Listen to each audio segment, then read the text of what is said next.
दोस्तों ये बात है 1820 की, जब पहली बार इंसान ने अंटार्कटिका पर कदम रखा और तब से उस कॉन्टिनेंट को दुनिया का मोस्ट मिस्टीरियस कॉर्नर समझा जाता है। अंटार्कटिका इतना बड़ा कॉन्टिनेंट है जिसमें 5 किलोमीटर गहराई तक सिर्फ बर्फ़ ही बर्फ़ है। इस बर्फ़ ने इस कॉन्टिनेंट के 97% एरिया को कवर किया हुआ है। बर्फ़ का ये कॉन्टिनेंट 1.5 करोड़ किलोमीटर तक फैला हुआ है, यानी पूरे अमेरिका से भी बड़ा हिस्सा बर्फ़ की मोटी तह के नीचे डूबा हुआ है। इस कॉन्टिनेंट पर इतनी ज़्यादा बर्फ़ है कि अगर वो सारी पिघल जाए तो दुनिया भर के समुद्रों की सतह में 200 फीट तक इजाफा हो सकता है। पूरी दुनिया के फ्रेश वाटर का 60% अंटार्कटिका के आइस शीट्स की सूरत में पाया जाता है। यहाँ गर्मियों के 6 महीने मुसलसल दिन रहता है और सर्दियों के 6 महीने मुसलसल रात रहती है। 6 महीने दिन और रात रहने की वजह से यहाँ दिन और रात का अंदाज़ा लगाना बहुत मुश्किल हो जाता है। यही वजह है कि यहाँ कोई टाइम रूल फॉलो नहीं होता और जो जिस मुल्क से आया होता है वो उसी मुल्क के टाइम को फॉलो करता है। अंटार्कटिका पर किसी भी मुल्क का कब्जा नहीं है और तमाम कंट्रीज़ के लोग यहाँ फ्रीली रिसर्च के लिए आते हैं। जिस वक्त हमारे यहाँ गर्मियों का मौसम होता है उस वक्त भी अंटार्कटिका में शदीद सर्दी होती है। यहाँ का टेम्परेचर पूरा साल -10 डिग्री सेल्सियस से -60 डिग्री सेल्सियस रहता है।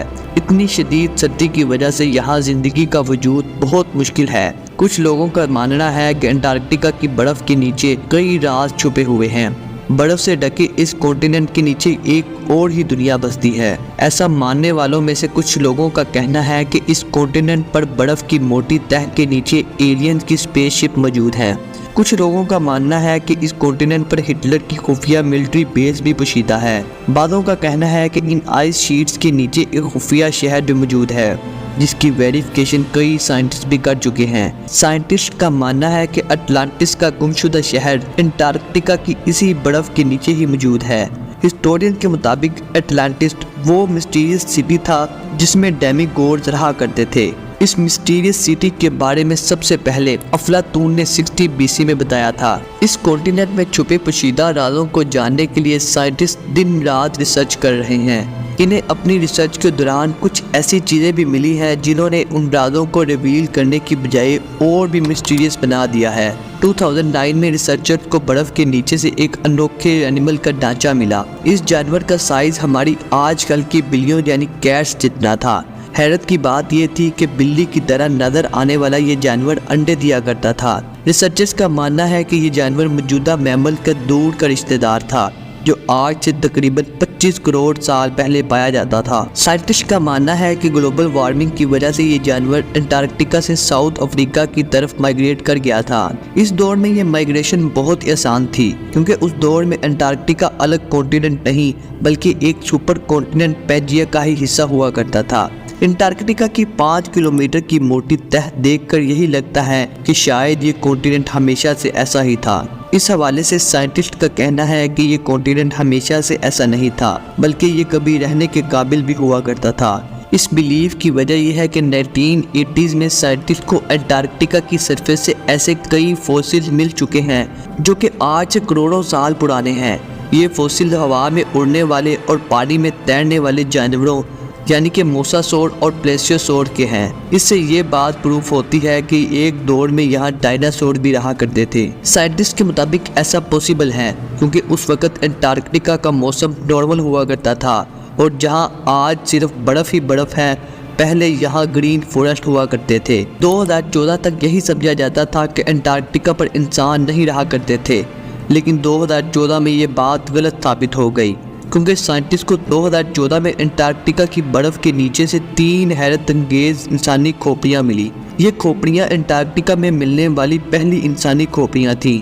यूँ तो इस बर्फ़ से ढके हुए कॉन्टिनेंट से खोपड़ियाँ मिलना ही सरप्राइजिंग था, लेकिन इससे भी ज़्यादा सरप्राइजिंग इन खोपड़ियों की अजीबोगरीब शेप थी। ये स्कल्स आम खोपड़ियों की निस्बत बहुत ही लंबी और बाहर को निकली हुई थी। इस किस्म की खोपड़ियां इससे पहले साइंटिस्ट को इजिप्ट और पीरो से भी मिल चुकी हैं। इन स्कल्स पर रिसर्च करने के बाद पता चला कि इन खोपड़ियों की अजीब शेप की वजह उस दौर की सिविलाइजेशन की अजीब ट्रेडिशन और प्रैक्टिसेस थी। स्कल्स के अलावा साइंटिस्ट को हैरत अंगेज तौर पर अंटार्कटिका से ऐसे पत्थर भी मिले हैं जिन्हें मेटीरियोराइट्स कहा जाता है। मेटीरियोराइट्स ऐसे पत्थरों को कहते हैं जिनका ताल्लुक अर्थ से नहीं बल्कि स्पेस से होता है।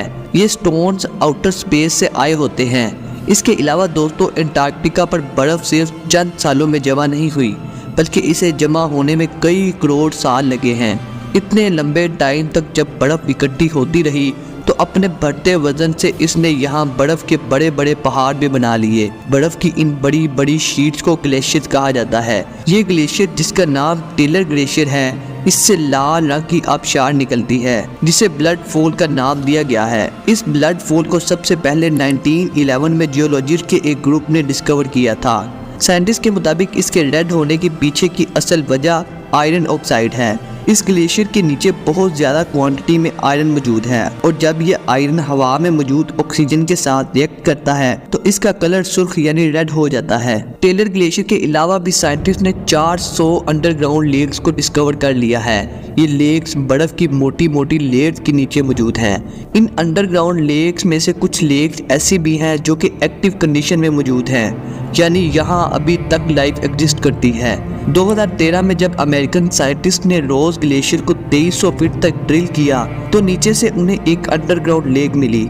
साइंटिस्ट ने इस लेक से कुछ वाटर सैंपल लिए और उन पर स्टडी करना शुरू कर दिया। इस स्टडी के बाद पता चला कि बर्फ की इतनी मोटी तह के नीचे जहां सनलाइट भी नहीं पहुंच पाती वहां हैरानकुन तौर पर कोल्ड रेजिस्टेंट बैक्टीरिया पाया जाता है। अंटार्कटिका में बर्फ ही बर्फ देखकर शायद आपको यही लग रहा होगा कि यहाँ सिर्फ पानी ही पानी है और कोई ड्राई लैंड मौजूद नहीं है, लेकिन आप ये जानकर शॉक्ड होंगे कि हमारी अर्थ का सबसे खुश्क तरीन एरिया भी अंटार्कटिका में है, जिसे मैकमर्डो ड्राई वैलीज कहा जाता है। इन ड्राई वैलीज को 1903 में डिस्कवर किया गया था। इन ड्राई वैलीज में बर्फ तो क्या, पानी भी ना होने के बराबर है। यहाँ पर पिछले 20 लाख साल से बारिश नहीं हुई। यहाँ पर इतनी खुश्की की वजह यहाँ चलने वाली तेज हवाएं हैं जिनकी स्पीड 320 किलोमीटर पर आवर है। हमारी अर्थ पर मौजूद इस एरिया का क्लाइमेट मार्स के क्लाइमेट से मिलता जुलता है।